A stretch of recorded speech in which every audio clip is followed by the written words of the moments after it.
Hello dear students, welcome to Department of Chemistry, KTHM College in Nasik.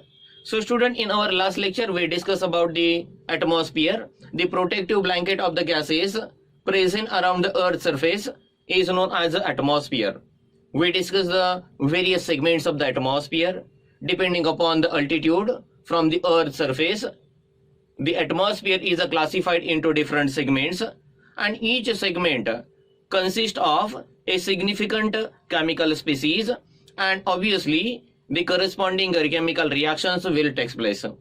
Now in the present lecture we are going to discuss about the air pollution. So we will start with the definition of air pollution. Air pollution.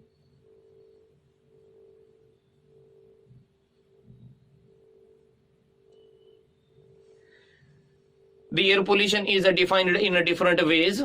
The most common and most accepted definition of air pollution is that the presence of substances caused by man-made activities or natural sources which causes an adverse effect on the man and environment is known as air pollution. The presence of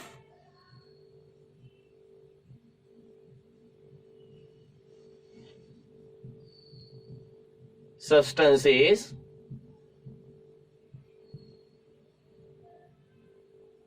in the ambient, or you can say the present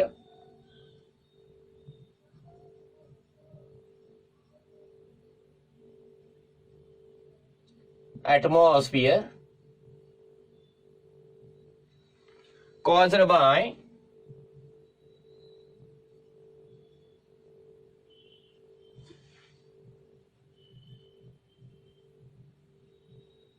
activities of man or natural processes which causes adverse effect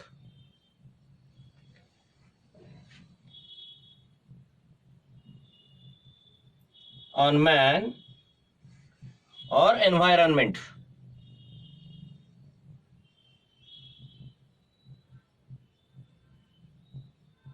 is known as air pollution. Actually, there are certain important air pollutants. We call it as a primary air pollutant, which we should learn over here. So, the primary air pollutants.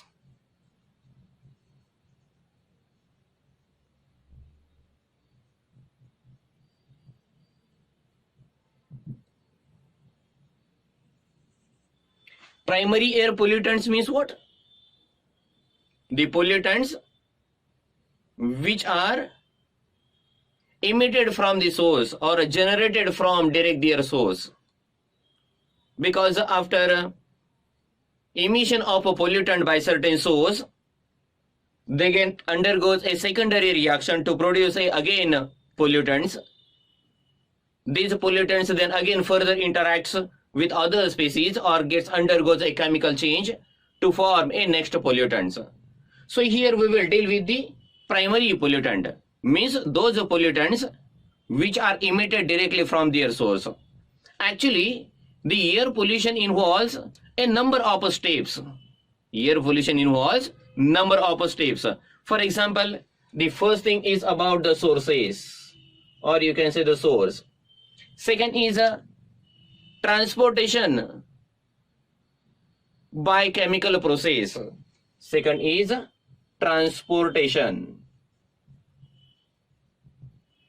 by chemical process. Next to that, their concentration.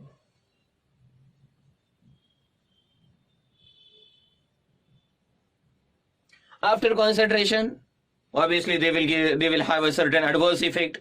So next to that, it deals with the effects. Then sink, and even at the finally the methods to solve the problem, or we call it as some solution to solve their problem.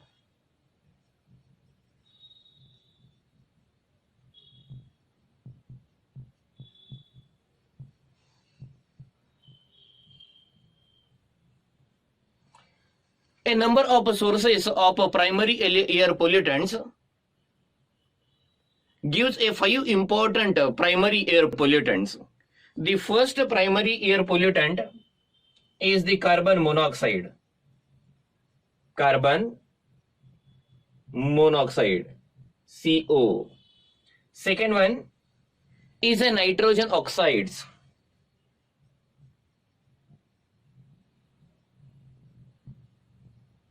Represented as NOx. Next one is the sulfur oxides.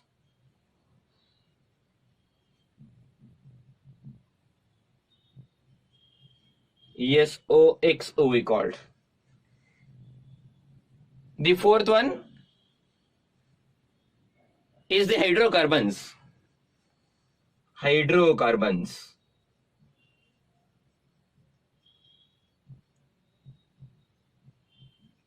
HCs in short we call it as. And the last one is a particulate matter.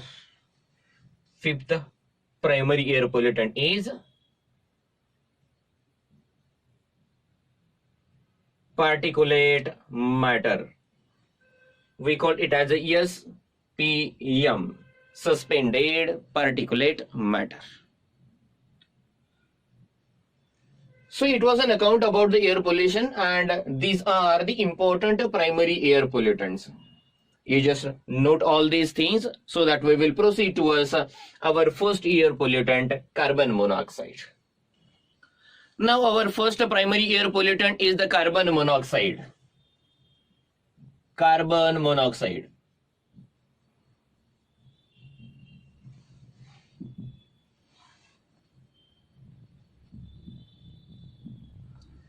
The carbon monoxide is tasteless, colorless, and odorless gas. It is a tasteless, colorless, and odorless gas. It is heavier than air, and it is insoluble in water. It is colorless,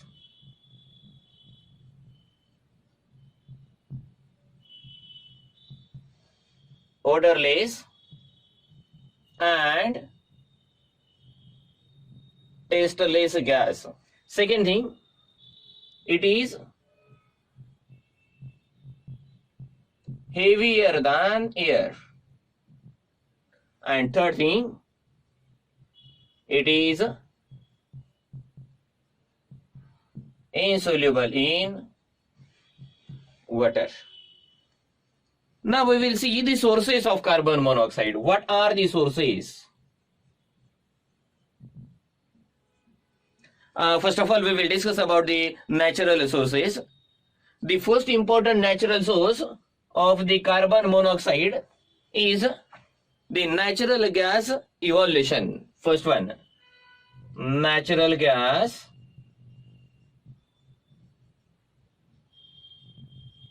evolution, or you can say the emission. Second one is electric discharge in a storm or during the storm. Electric discharge during storm. One of the biochemical process, that is the seed germination, also evolves the carbon monoxide in the atmosphere. So the seed germination. And fourth one, which is a major natural source of carbon monoxide, is the volcanic eruption. Volcanic eruption. So these are nothing but the tentative natural sources of a carbon monoxide. The current survey shows that these natural sources emits 75 million tons carbon monoxide per year in the atmosphere. Natural sources emits 75 million tons carbon monoxide per year in the atmosphere. Besides the natural sources, man-made activities are also there, and these man-made activities also releases carbon monoxide much more higher than the natural sources. The second important source, that is the man-made sources. The man-made sources, we call it as human activities, releases around 275 million tons carbon monoxide per year in the atmosphere. Now, what are the man-made or human activities or human sources which releases 275 million tons carbon monoxide in the atmosphere? The first man-made activity is the transportation. Transportation.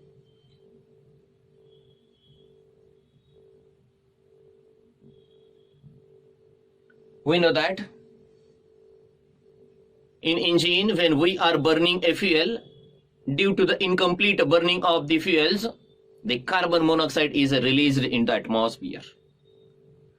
About 64% of the carbon monoxide is emitted by transportation, from the automobiles, from the various vehicles, air jets, etc., etc.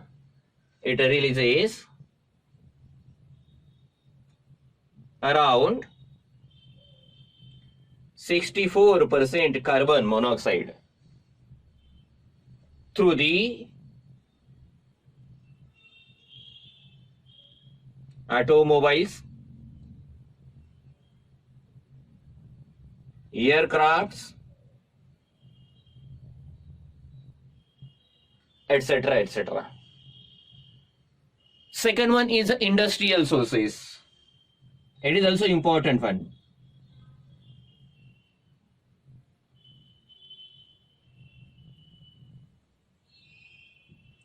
Industries releases around 10% carbon monoxide.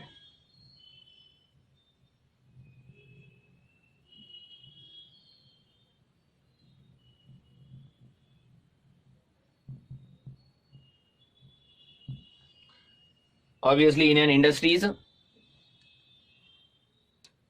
various types of chemical reaction releases carbon monoxide in the atmosphere through the chimney, and therefore it is also one of the major man-made source. And the third one is miscellaneous sources.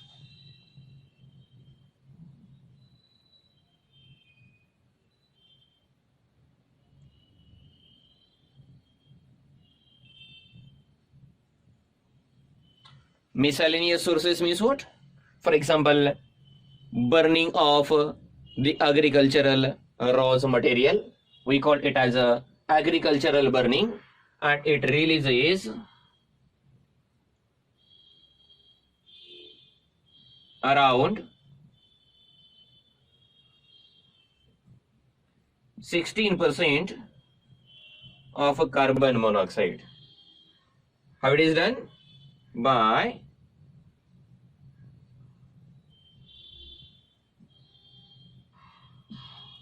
agricultural burning. So student, it was an account about the physical parameters of carbon monoxide, and these are the sources. These four are the natural sources which emits around 75 million tons carbon monoxide per year, and these are the important man-made sources human activities we called, which releases around 275 million tons carbon monoxide per year. So you can note all this data by screenshot so that we will proceed towards the sink of carbon monoxide.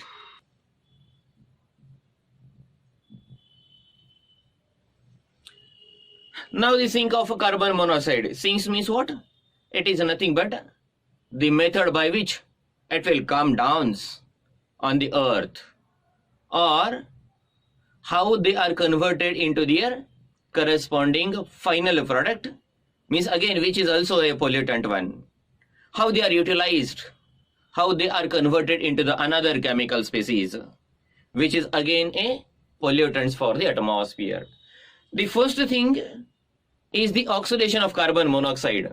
Carbon monoxide interacts with the atmospheric oxygen and gets converted into the corresponding carbon dioxide.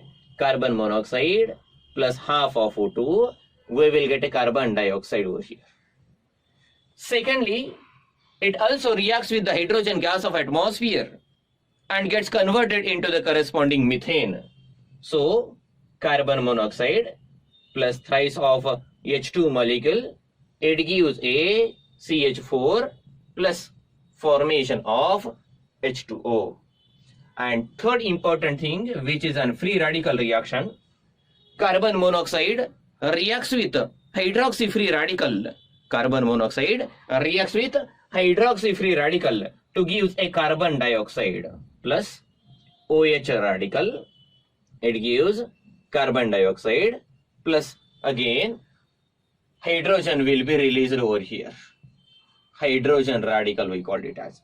So these are the three different ways to sink the carbon monoxide on the earth surface. Now, these are two reactions taking place in presence of the soil bacteria. Soil bacteria. This is also in presence of soil bacteria. Means, I would like to tell you that soil bacteria consumes huge amount of carbon dioxide for their metabolic activity. So it is also one of the important sink of carbon monoxide. Soil bacteria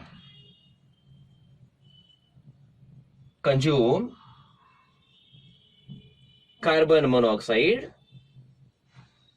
for their metabolic activities.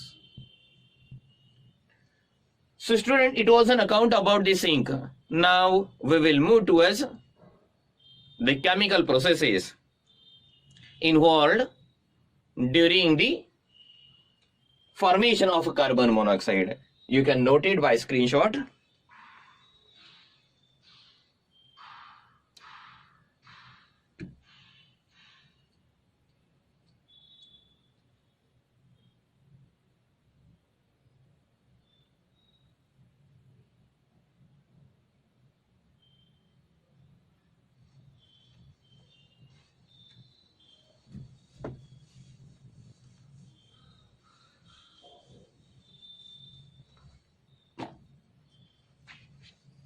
Now the chemical reaction takes place during the formation of carbon monoxide. Chemical process involved in carbon monoxide formation. Obviously, we know that the carbon monoxide is formed by incomplete combustion. So the first thing, during the incomplete combustion,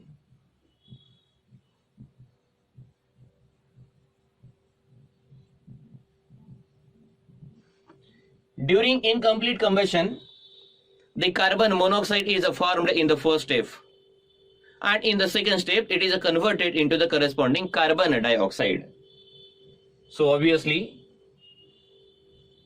our fuel is a coke in engine, reacts with oxygen and gets converted into the carbon monoxide. This is the fast process. I will call it as a step 1. As far as stated, in the first step carbon monoxide is formed, and in the second step the carbon monoxide is converted into the corresponding carbon dioxide. Carbon monoxide plus O2 will took it 2 times. This is a slow step and you will get corresponding carbon dioxide twice of CO2. This is your step second. So it was an account about the first process of formation of carbon monoxide, which is formed in the incomplete combustion of a fuel. Second one, the CO2 is formed by the reduction of a carbon dioxide. So the reduction of carbon dioxide. The reduction of carbon dioxide takes place at higher temperature and it gives corresponding carbon monoxide. So obviously carbon dioxide interact with the carbon at very high temperature and it gives a corresponding 2 moles of carbon monoxide. Next one is the dissociation of a carbon dioxide. Dissociation of carbon dioxide, obviously it will give carbon monoxide and nascent oxygen. Third one is dissociation of carbon dioxide. So the reaction will be very simple one. CO2 after dissociation gives carbon monoxide and nascent oxygen. So these are the major chemical processes by which carbon monoxide is formed in the atmosphere. First one is incomplete combustion, where we will get a carbon monoxide in the first step. Second is a reduction of carbon dioxide, which takes place in the engine, automobile engine at high temperature, at elevated temperature, in presence of fuel. For example, coke is written over here. So the carbon dioxide plus carbon, it will give the carbon monoxide over here. And third is dissociation of a carbon dioxide, which is also takes place at high temperature, you can say. High temperature. And we will get a corresponding carbon monoxide. So our next task is the control of carbon monoxide formation. So the control.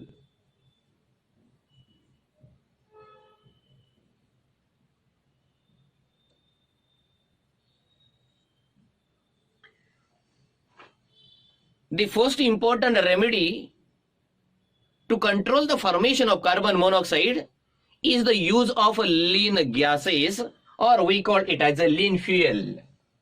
Use of lean fuel. Lean fuel is the mixture of fuel and air. It is the mixture of fuel and air. What happens here? If you use a lean fuel rather than the use of only fuel in presence of air, the fuel gets consumed. It undergoes a complete combustion.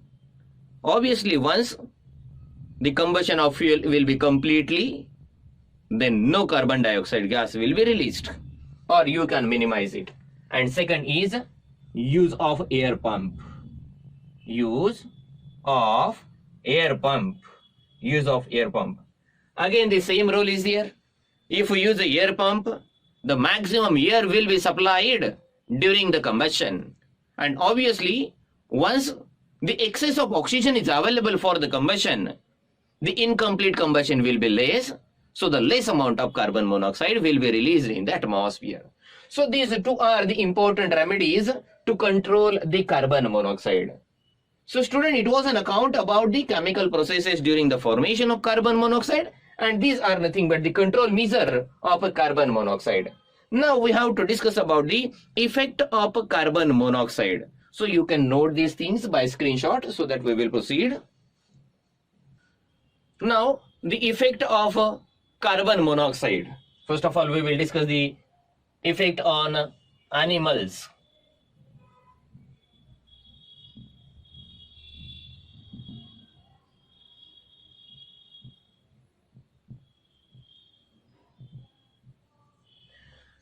The principal effect of a carbon monoxide on the animal is the interference in the oxygen supply or circulation in the body.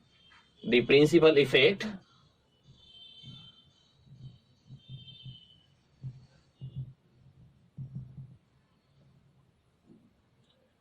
is on the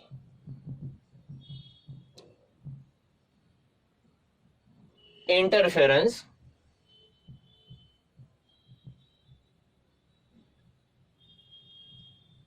in oxygen supply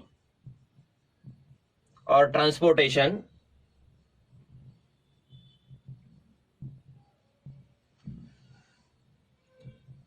through the bloodstream or body.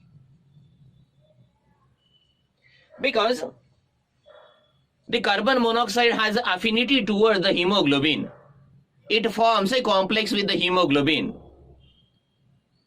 and it replaces oxygen, and hence obviously the oxygen percentage will be reduced. So it will causes a interfere in the oxygen transportation through the bloodstream in the body. The reaction is a very simple one.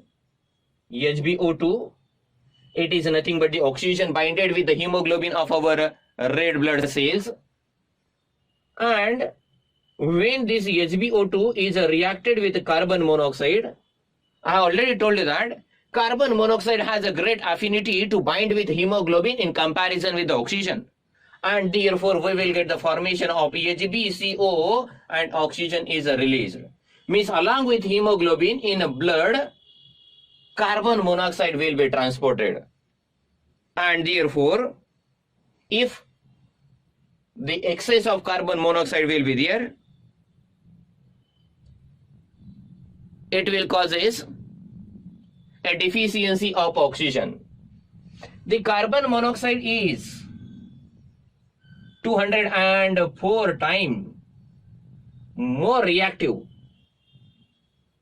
than oxygen. Actually, the percent of carbon monoxide in the blood can be calculated with the help of one important equation. The percent of carbon monoxide in blood is equal to 0.16 into ppm of carbon monoxide in atmosphere into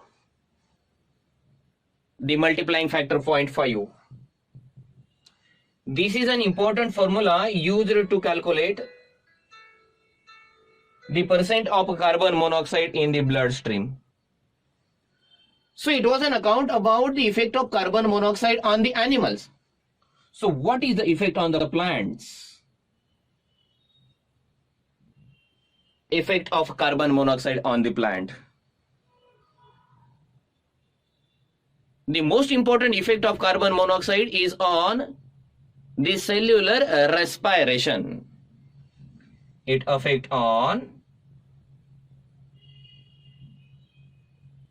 cellular respiration in plants. Second thing, premature aging. The plant look like a more aged. We call it as a premature aging. Second effect is